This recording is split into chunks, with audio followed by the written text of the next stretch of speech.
La caída de un meteorito en los montes Urales en Rusia, nos comentaba Rafael Fuenmayor sobre esto también, pues causó una explosión que dejó a cientos de personas heridas y algunas de gravedad. Las autoridades informaron que fragmentos del meteorito afectaron a por lo menos 6 ciudades alrededor del punto donde cayó el cuerpo astral. Un vocero de la NASA dijo que este fenómeno no está relacionado al asteroide que se espera cerca de la Tierra en las próximas horas, de lo que nos hablaba Rafael. Pero vámonos a Moscú con Ignacio Ortega de la agencia EFE para que nos amplíe la información ahora sobre este meteorito. Ignacio, un placer saludarte. Saludos desde Moscú, que se encuentra a más de 1000 kilómetros de Chelyabinsk, del lugar donde cayó el ya famoso meteorito. Ya le han puesto incluso nombre al meteorito, el bólido de Chelyabinsk, porque es justo la región de los Urales donde cayeron la mayoría de fragmentos, ¿verdad?, del meteorito. Pues así es verdad, hay una diferencia de 2 horas, entonces cuando aquí eran las 7:20 y allí las 9:20 en los Urales, el cielo de esa región fue cruzado por una especie de rastro de fuego que iluminó aún al principio. A esa hora estamos en pleno invierno, entonces aún no hay mucha luz y la gente pues lógicamente cayó presa del pánico porque pero la gente no sabía si era un avión de pasajeros que se había estrellado, un terremoto o una explosión de gas, ¿verdad? Entonces el meteorito cayó en torno a las 9:20 y el impacto fue la onda expansiva del impacto del meteorito, de los fragmentos de meteorito, que fueron varios, ¿verdad?, que cayeron sobre el suelo de la región, lo que provocaron los destrozos en toda esta zona. Entonces, digamos, la onda expansiva destruyó principalmente las cristaleras, las ventanas, provocó una especie de vibración, estremecimiento en toda la zona, ¿verdad? Entonces las ventanas de escuelas, hospitales, viviendas, de miles de viviendas, digamos, pues estallaron en 1000 pedazos. Y esto, lógicamente, la gente, pues, de la población local, pues se asustó mucho, ¿verdad?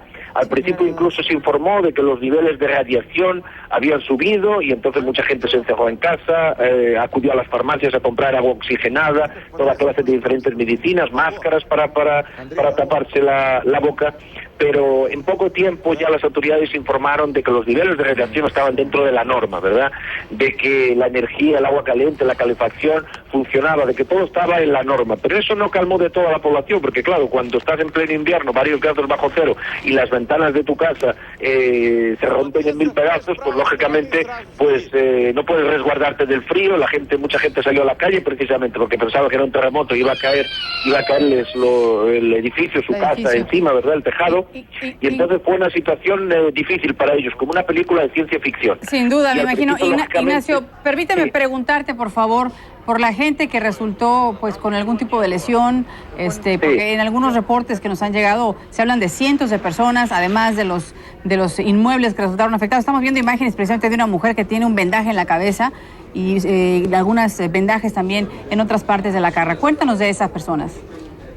Sí, más o menos, según las últimas cifras, tanto del Ministerio de Sanidad como de las autoridades locales, en torno al 1.000.000 de personas, unas 1000 personas resultaron heridas. ¿Qué clase de heridas? Normalmente heridas de cristales, ¿verdad? De los cristales que vuelan por los aires, a gente se le quedan clavados, gente que se lleva golpes, ¿verdad?, que resbala, por ejemplo, había en el pabellón local, el pabellón de hielo que se llama, los niños que estaban patinando cayeron y se dieron un buen golpe, ¿verdad? Pues mucha gente con golpes y heridas, pero normalmente heridas menores. Graves, solo hay 2 personas que sepamos por ahora, 2 personas heridas de gravedad y una veintena de mediana gravedad, y el resto se entiende que su vida no corre peligro. Por tanto, ha sido, entre comillas, más bien el susto, ¿verdad? Nadie se espera que de repente un meteorito, los fragmentos del meteorito vayan a caer en tu ciudad. ¿Por qué llegaron tan grandes fueron los fragmentos? Precisamente porque, según los expertos, si el meteorito llega a ser más pequeño,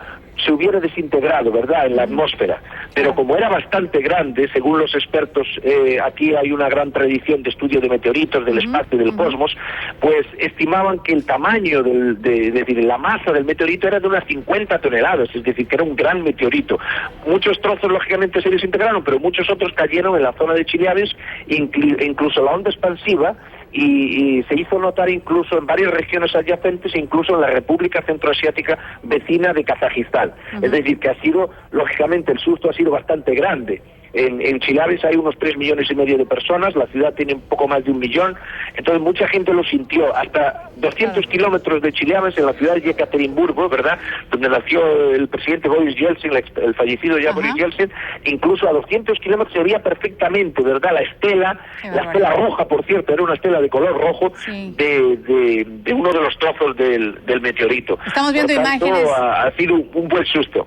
Sin lugar a dudas, mi estimado Ignacio, estamos viendo imágenes de la caída de este meteorito precisamente. Esperemos a ver que las autoridades logren llegar a esta zona para que digan qué encuentran, sobre todo qué pueden averiguar los científicos de este meteorito que cayó hoy en Rusia. Ignacio Ortega, compañero reportero de la agencia EFE, conversando con nosotros desde Moscú.